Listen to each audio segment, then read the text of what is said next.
Welcome to the marvelous land of Oz. I'm Mardell,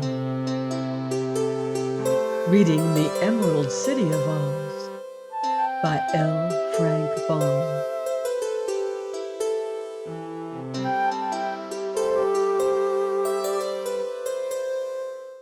Chapter 13.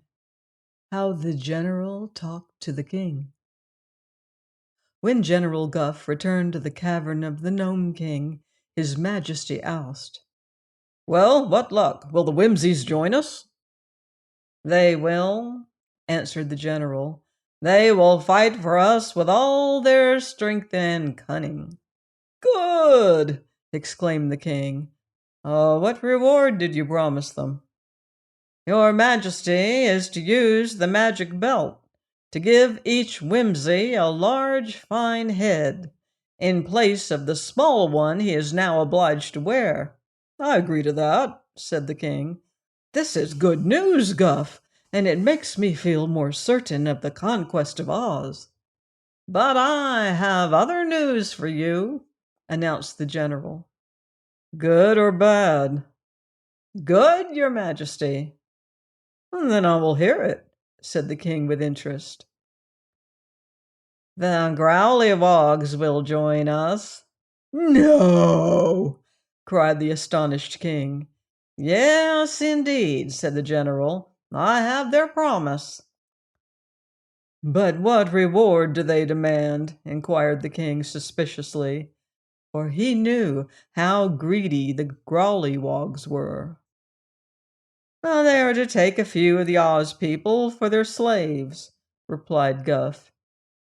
He did not think it necessary to tell Roquat that the Growlywogs demanded 20,000 slaves. It would be time enough for that when Oz was conquered. "A very reasonable request, I'm sure," remarked the king. "I must congratulate you, Guph, upon the wonderful success of your journey." "But that is not all," said the general proudly. The king seemed astonished. "Speak out, sir," he commanded. "I have seen the first and foremost phantasm of the mountain of Fantastico, and he will bring his people to assist us." "What?" cried the king. "The phantasms? You don't mean it, Guph!" "It is true," declared the general proudly. The king became thoughtful and his brows wrinkled. "I'm afraid, Guph," he said rather anxiously, "that the first and foremost may prove as dangerous to us as to the Oz people. If he and his terrible band come down from the mountain, they may take the notion to conquer the gnomes." That's a foolish idea," retorted Guph irritably. But he knew in his heart that the king was right. "The first and foremost is a particular friend of mine and will do us no harm. Why, when I was there, he even invited me into his house." The general neglected to tell the king how he had been jerked into the hut of the first and foremost by means of the brass hoop. So Roquat the Red looked at his general admiringly and said, "You are a wonderful gnome, Guph. I'm sorry I did not make you my general before." "But what reward did the first and foremost demand?" "Nothing at all," answered Guph. "Even the magic belt itself could not add to his powers of sorcery. All the phantasms wish is to destroy the Oz people, who are good and happy. This pleasure will amply repay them for assisting us." "When will they come?" asked Roquat half fearfully. "When the tunnel is completed," said the general.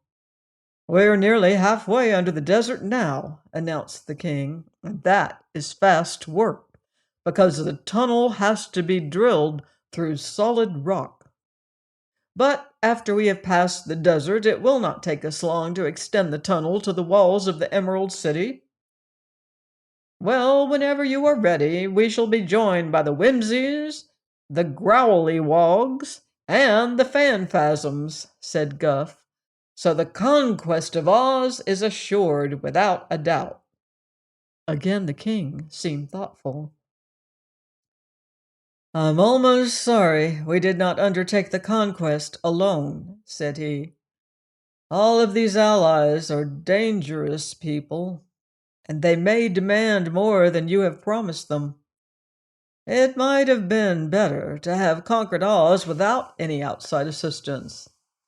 We could not do it, said the general positively.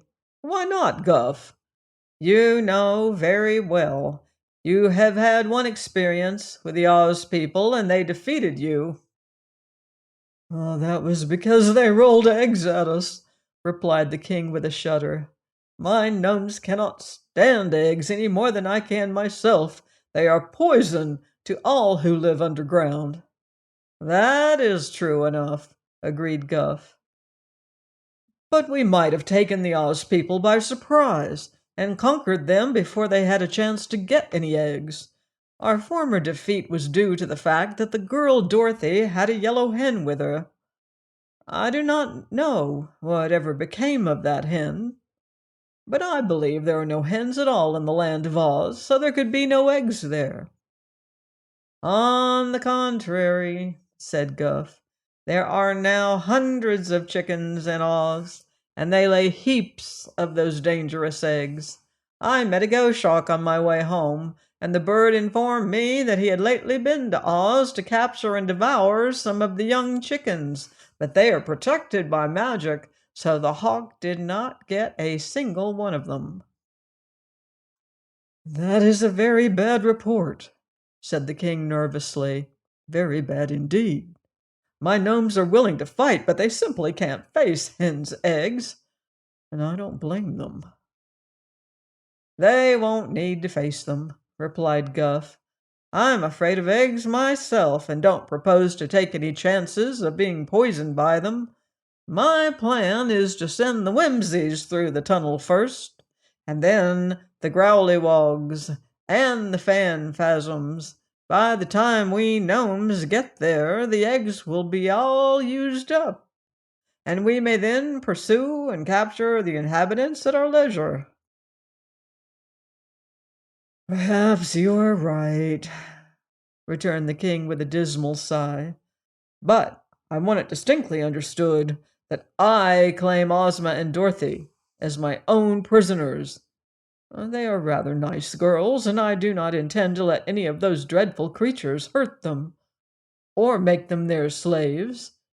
When I have captured them, I will bring them here, and transform them into china ornaments to stand on my mantle. They will look very pretty, Dorothy on one end of the mantle and Ozma on the other, and I shall take great care to see they are not broken when the maids dust them. Very well, your majesty, do what you will with the girls for all I care. Now that our plans are arranged and we have the three most powerful bands of evil spirits in the world to assist us, let us make haste to get the tunnel finished as soon as possible. It will be ready in 3 days, promised the king, and hurried away to inspect the work and see that the gnomes kept busy. Please join me next time for more magical adventure here on the marvelous Land of Oz. Goodbye for now. See you in Oz.